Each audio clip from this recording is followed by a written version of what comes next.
ஆடிப்பூரத்தில் கோதை நாச்சியாரை தரிசிப்போம். அழகன்றெங்கனின் மங்களம் பாடிடுவோம்.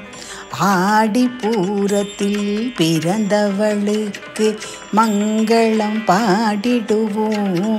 வேதத்தின் தமிழின் ரூபம் மங்களம் பாடிடுவோம். அமைதியின் ரூபம் மங்களம் பாடிடுவோம். ஆரத்தி கொண்டு மங்களம் பாடிடுவோம். தீபமங்கள ஜோதி நமோ நமோ. கோதை நாச்சியார் நமோ நமோ. அழகன்றெங்கனின் மணையாள் நமோ நமோ. தாயே நமோ நமோ. மங்கையர்க்கரசி நமோ நமோ. மீனாட்சி தாயே நமோ நமோ. கண்ணுடைய நாயகி நமோ நமோ.